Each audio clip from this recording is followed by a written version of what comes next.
Hi, everyone. Welcome to those of you who are attending our first hot take session. Welcome to those of you who've been here before. Hello again. We at Asia Society France are pleased to host our third installment of Hot Take. They're sessions where we provide in-depth insights on topics of actualité to help us just get a better grasp on current events. These sessions, like I was mentioning earlier, for those of you that were online, are intended to be squeezed into your very busy schedules. They're usually around 30 to 40 minutes long. They're really sessions, full of key insights from our rich network of expertise that we have here at Asia Society France. For today's hot take, we have a debrief on the upcoming general elections in India with the leading expert on India who has many, many titles, as you will discover in this session. So please join me in welcoming Monsieur Christophe Jaffrelot. He's a research director at the Center for International Studies and Research at CERI-SciencesPo and the National Center for Scientific Research in Paris. Additionally, he holds the position of the president of the French Political Science Association. He's also a professor of Indian politics and sociology at King's College London. And if all of that wasn't a tongue twister, is also an author of many, many books, and most recently, his book, Gujarat Under Modi, Laboratory of Today's India, selected as one of the books to read in 2023 by the Financial Times. As always, just to get the housekeeping stuff out of the way, please don't hesitate to leave your questions in the Q&A box at the bottom of your screens, and we'll get to the Q&A part of the session at the end. Let's get started. Hello, Monsieur Jaffrelot. So nice to have you. Thank you so much for doing this. Thank you. I will kick off with my first question and stop talking and let you speak. The elections in India, as everyone here knows, everyone who's interested, has garnered a lot of international attention. Can you provide an overview of the major political parties and their key contenders in these upcoming elections? Well, this time the scenario, the situation is slightly different from what it was last time, 5 years ago, and what it was 10 years ago also, because the opposition finally has joined hands, has closed ranks, and you have now something like 28 parties around the Congress Party, the largest opposition party, facing BJP, the ruling party. And we will see how far it makes a difference. The first big question mark that is not easy to respond to is how many constituencies,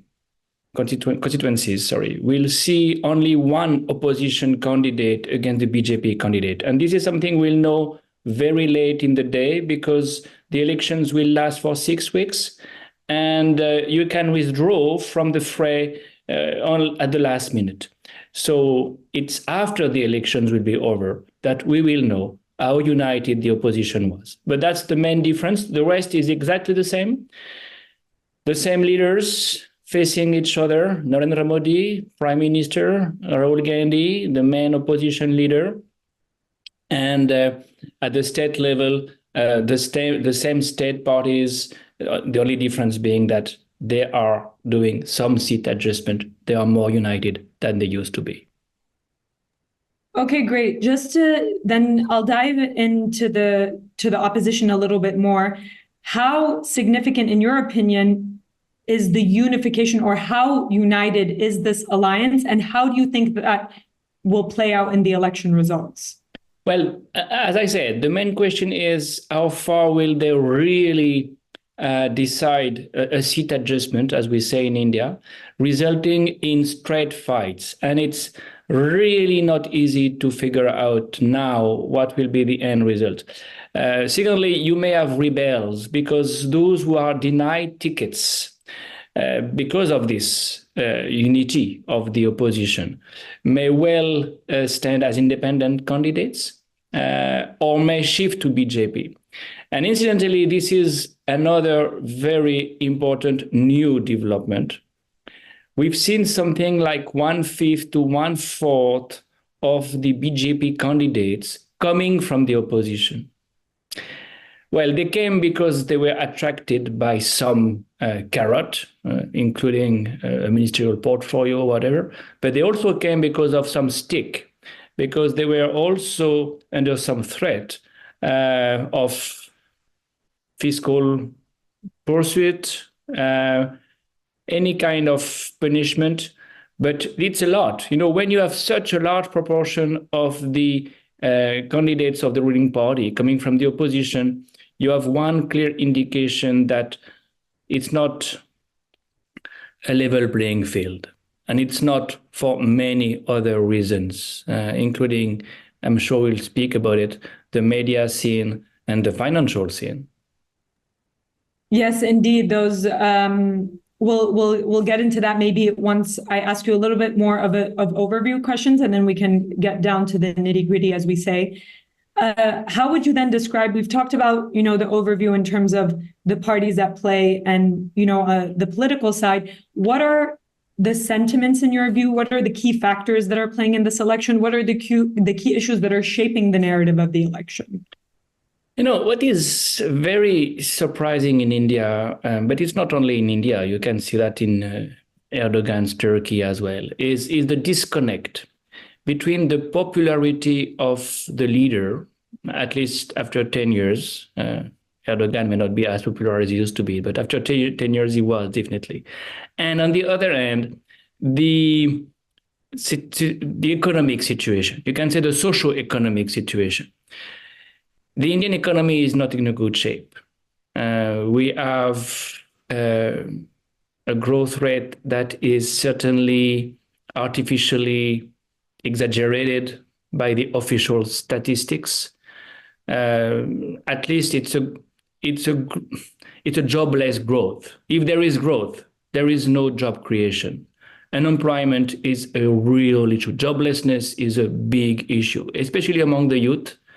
Urban youth, you have roughly 28% of the 60 years old plus, 60 years to 25 years old, who are jobless in the Indian cities. And it's not only because of a lack of education. Very surprisingly, the more educated you are, the more affected by joblessness you also are. So that's a big issue. Other issues, very well known because we have heard of the farmers' movements. The Indian agriculture is also in a very bad situation, partly because of climate change, by the way, partly because of the water issue. There is no water, not enough water for cultivating sugarcane, rice, cotton, all these things coming from the Green Revolution.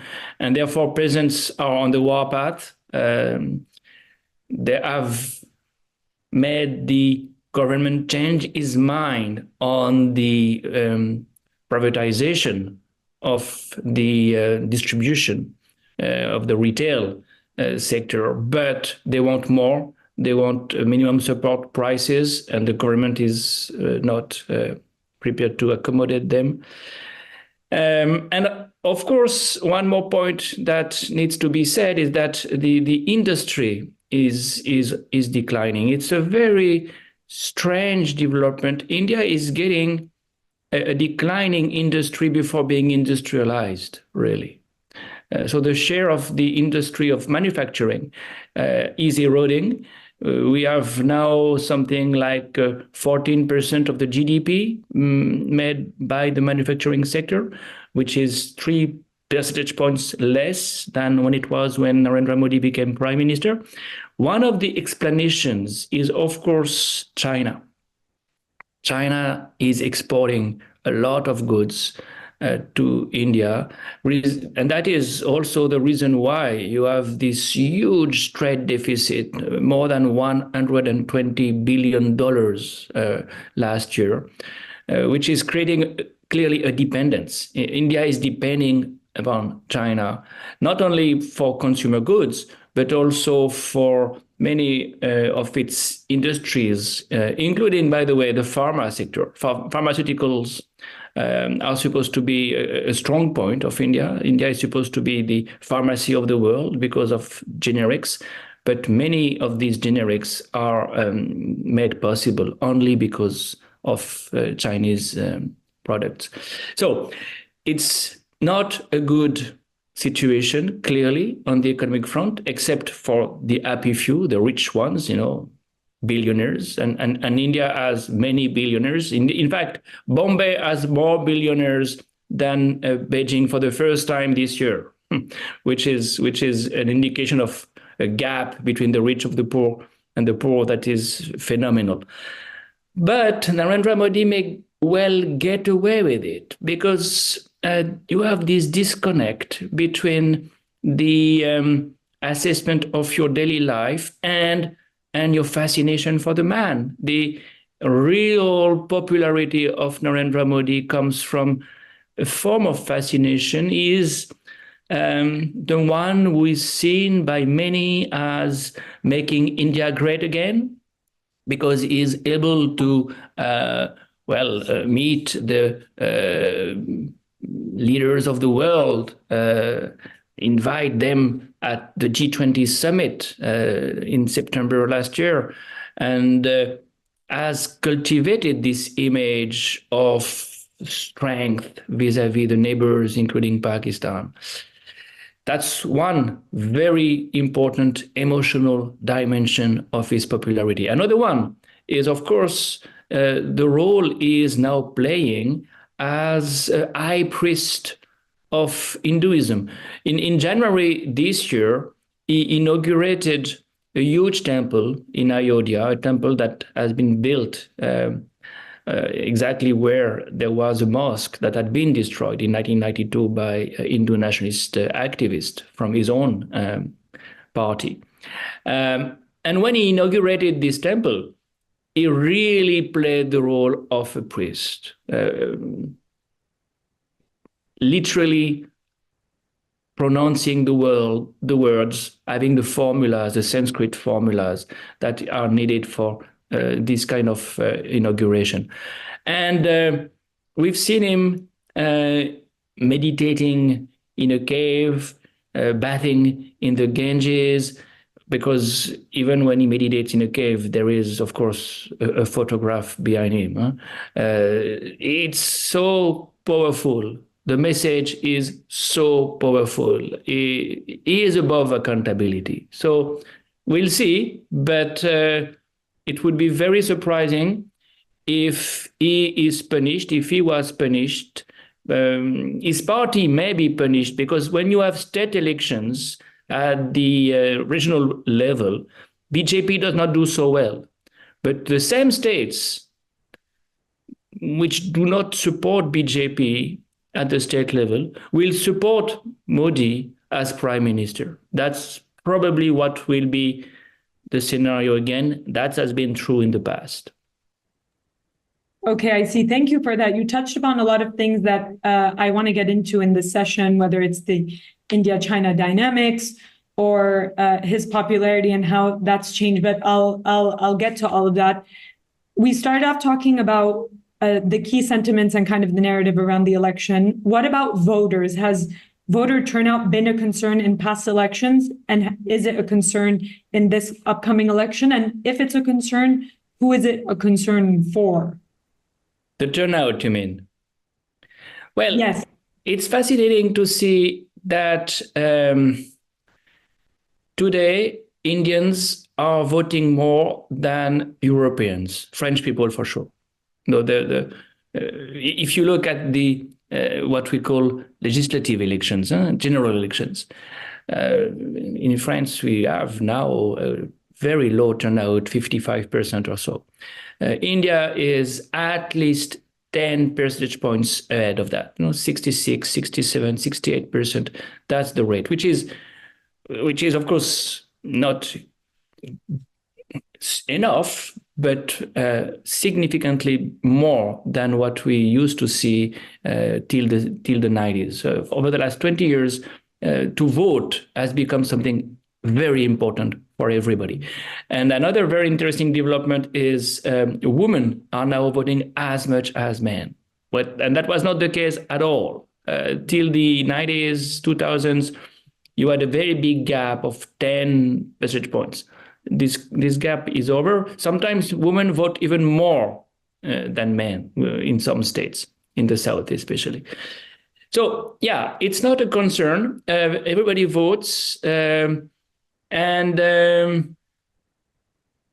It's, of course, the education, I would say political awareness of the voters, that is the main problem. And this problem is largely due to the fact that there is hardly any debate. Narendra Modi does not debate with anybody. No press conference, zero, no political debate. So in contrast to what you have in each and every democracy, at least the two main leaders have to exchange arguments. You can't even imagine an American election without at least the three usual debates, and same in France. There, it's a one-way traffic. He is bombarding people with his own views, never agreed to have questions, to be contradicted. By the way, it is a sense of some insecurity. He is very much insecure when he speaks. He needs a prompter. He speaks always with a prompter when he is on TV. Otherwise, it's a one-way traffic, and the media are now not allowed to ask questions, and in any case, there is no TV channel that is prepared to exert any critical mind. And then going off of that, how has his leadership in this sense specifically been different than leaderships in the past in India? Well, it depends who you're thinking of. It's very similar to what Indira Gandhi was doing. Very similar. By the way, she was equally insecure. The populist, both of them are populist. The populist is painting such a rosy picture, such an ideal situation that, of course, any question is exposing the bluff, is calling the bluff of the demagogue. So there are great similarities between Modi and Mrs. Gandhi. She was also very authoritarian. Big differences with his predecessor, Manmohan Singh, who was an amazing person, a team player, who had a great government, appointing very competent ministers for the economy, for environment, for foreign affairs.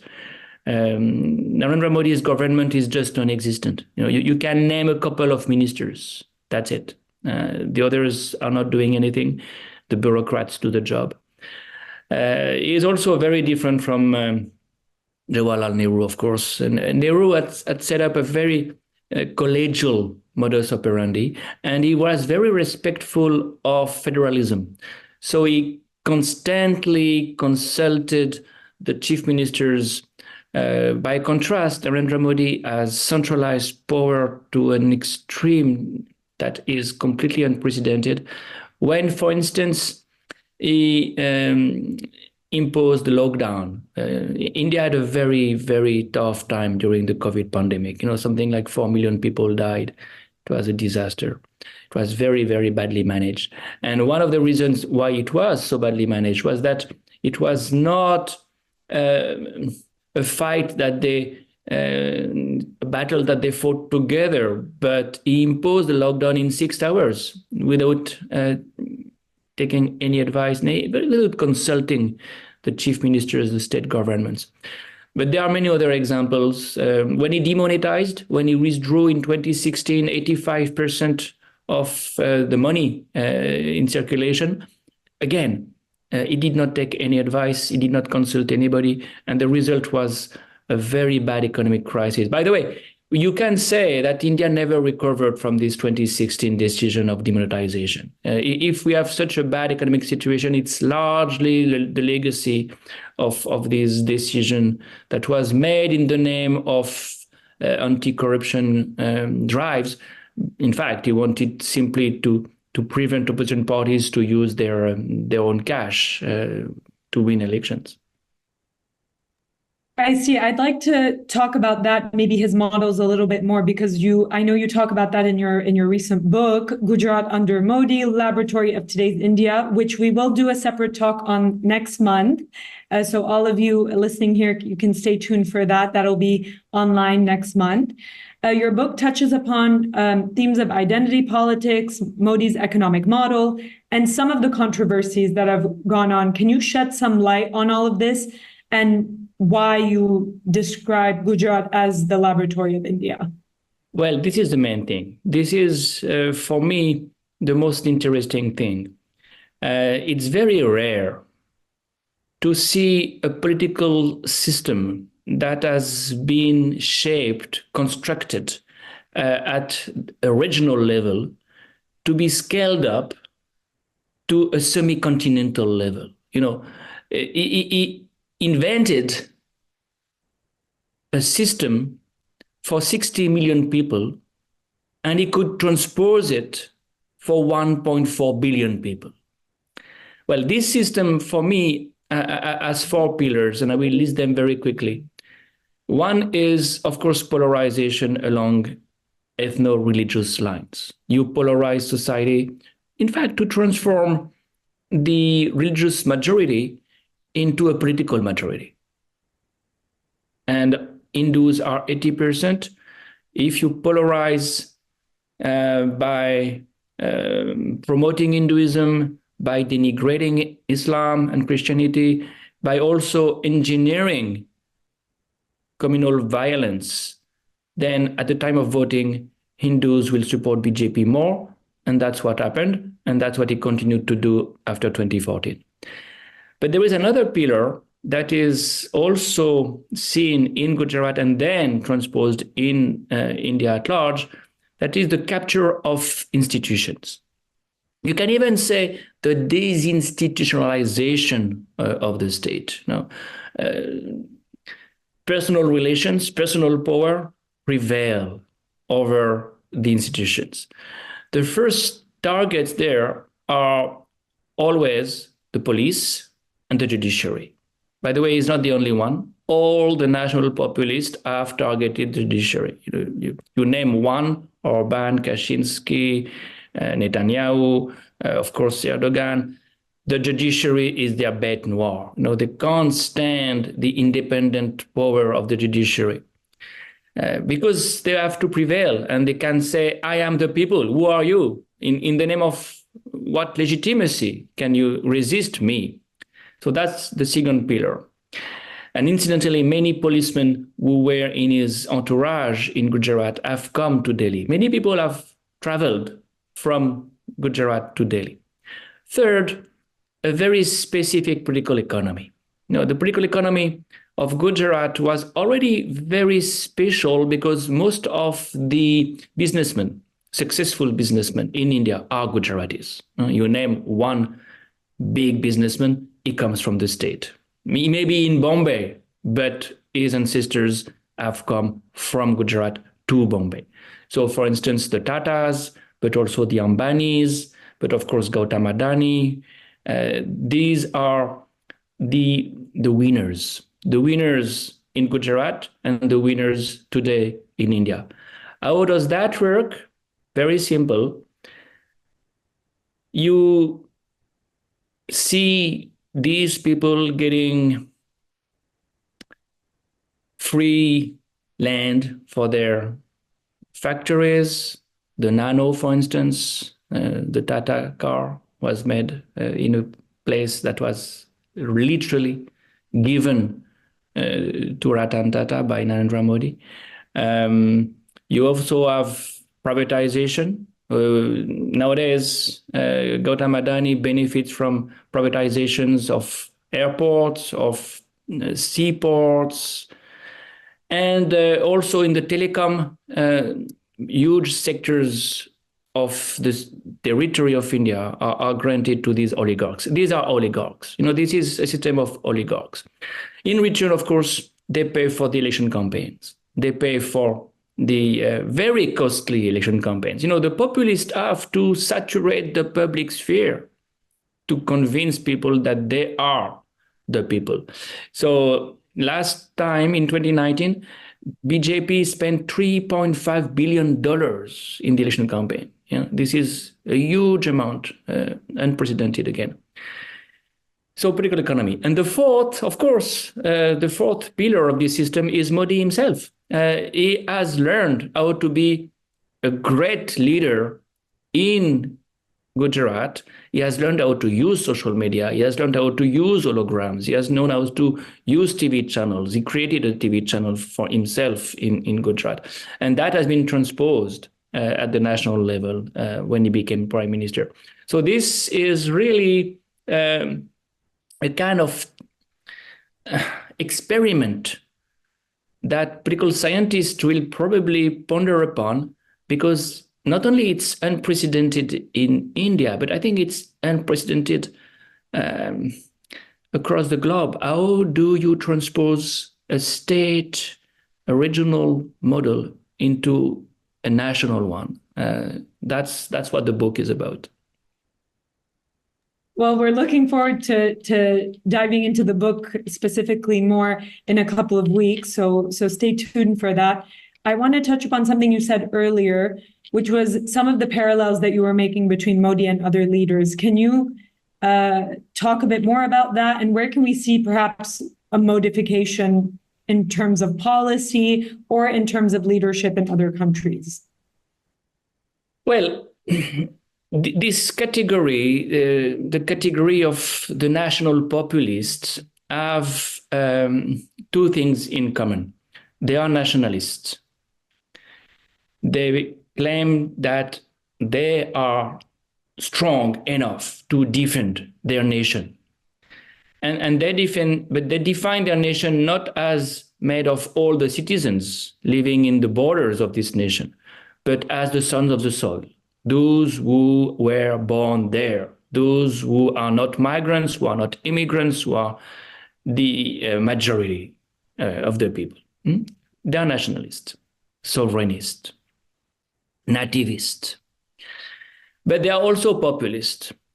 So for these people, they do things which allow them to relate directly to them.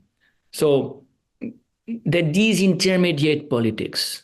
Many of them, by the way, made a political party after winning elections. Think about Bolsonaro. Bolsonaro did not need a party to win. He had to create a party afterwards. Or when they have a party, they short-circuit the party. Modi has systematically created a parallel power structure, not choosing the party, but choosing PR companies. By the way, American PR companies help them a lot often. And when they relate to the people, they do something very specific, something that one of my colleagues, Pierre Ostigui, has very well described. On the one hand, they claim that they are like everybody. They are like ordinary people, And Modi can say that because he comes from a very plebeian background. He is from a low caste. He was not from a rich family, not at all. So I am the people because I am like you. And people say, oh, he is like me. And in fact, in the case of Modi, they imitated him so much that he started to distribute masks and they could wear his face on their face. That was really the populist at its best. But the populist is not only like me, he is also my ego ideal, as Ostigui says, because he is exceptional. He has charisma. Charisma is a word we usually resort to say, well, this man is full of virtue, exceptional virtue. But when you look at Max Weber's definition of charisma, he doesn't say that charismatic people are virtuous. He says they are exceptional. They make exceptional things. And yes, he did. Modi did things nobody dared to do before. To send aircrafts to bombard Pakistan in 2019, to demonetize, to, of course, preside over the largest pogrom, anti-Muslim pogrom, post-independence, almost after 2022. He did things so exceptional that he mesmerizes people. And this is exactly what the national populist is able to do. He can claim that he's like everybody, and at the same time of a different essence, of a different quality. And that's why he is above accountability, because he is of a different type, a different quality. I see. And I have my eye on the time. And if we get to it, we can maybe talk about some other countries where you kind of see this trend. But I'd be remiss not to ask you about the India-China dynamic, specifically when we talk about relations with foreign countries, whether we're talking China's Belt and Road, border disputes, the Quad, the rising Quad, the importance of the Quad. What does all of this mean for India's relationship with China? You talked about industry, pharma. Is it a strategic rivalry, perhaps? How can we look at that currently and post-elections? Yeah, well, Xi Jinping has been a real game changer for everybody, but of course for India. So if you look at the RBI, the Road and Belt Initiative, for India, it's an attempt at encircling the country. Of course, with Pakistan, with the China-Pakistan Economic Corridor, something like $56 billion of money invested by China to develop Pakistan, and using, by the way, a territory India is claiming in Kashmir, Pakistan-occupied Kashmir, as India says. But it's not only that, it's also that other neighbors are now targeted by China, attracted by China. Some of them have already started to be more friendly to China than to India. Sri Lanka, for instance. Sri Lanka, that is a very important neighbor for India, has agreed to have a deep sea port sold to China. It was built by China. It was therefore not sold, but given for 99 years. That's quite similar. And in these deep sea port surveillance ships, Chinese surveillance ships are coming, therefore making India very nervous. Similarly, Maldives have shifted to India and have expelled the military bases, small bases, but still there was an Indian military base that has to leave, that has to be disaffected. Nepal is a country that may shift from India to China for, economic reasons, in addition to geostrategic pressures. So for India, the Belt and Road Initiative is really existential, all the more so as China is now encroaching on the Indian territory in the Himalayas. And when India tries to resist, you have skirmishes. In 2020, 20 soldiers, Indian soldiers, were killed by Chinese troops in the spring of 2020. And the territory lost has never been recovered.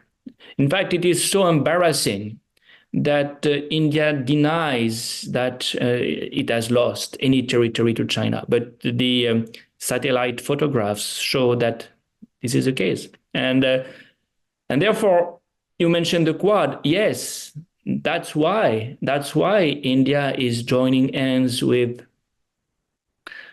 the West, the US-led Quad, for instance, but not only the Quad, not only Japan, Australia, and the US, but other partners, including France. And it's one of the reasons why India is buying arms in large numbers and to diversify, to make sure that the supply side is not monolithic.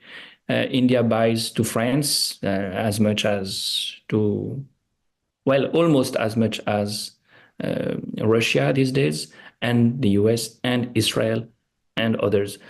So China is, in a way, pushing India in the arms of the West. We don't know who makes the Chinese strategy in Beijing, because if you think about it, it's a mistake. It's probably a big mistake. Now, it's not as if India was very much in love with the Western values. And here there is a big tension, because at least the US are very critical, not only privately, sometimes publicly, of the economic democratic decline of India. So it's not as if the fact that China was pushing India in the arms of the West was the end of history. It's not so clear. It's not so obvious. There'll be tensions. India will try to remain equidistant. And one thing that India will try hard is to retain the connection with Russia. And this connection with Russia will make the love story with the US very complicated. There'll be this complex relationship. That's what they call plurilateralism. It's another word for non-alignment.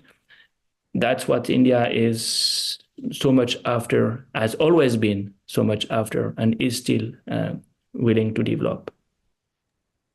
Great, thank you. We got some questions that you've answered some of them, so I'll leave you with the last one for the sake of timing, so we wrap this up on time. I have to ask the hottest of your hot take. We hear the phrase India, the world's largest democracy. We hear it all the time. Is India, in your opinion, still a democracy? Well, you need to qualify this democracy. You can't say it's a democracy anymore.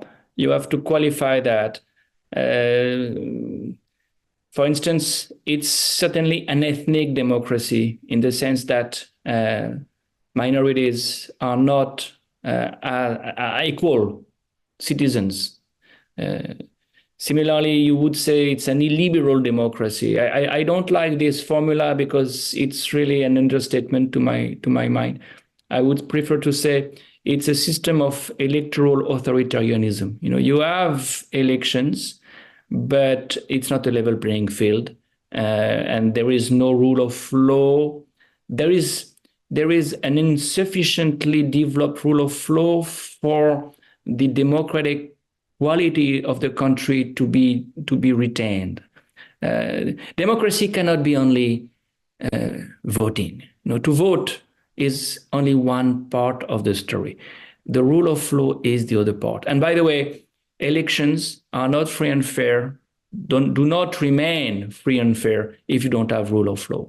So yes, I would qualify definitely democracy when we apply it to India, and you can say it is now the world's largest ethnic illiberal democracy, and I say it on purpose because there are many others. There are many others of the same kind.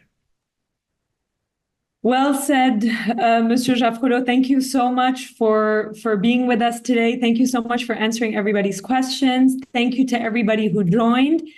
We are looking forward to seeing you all again. Monsieur Jaffrelot, thank you, and have a great evening. Thank you. Thanks, everyone. Thank you. Bye. Bye.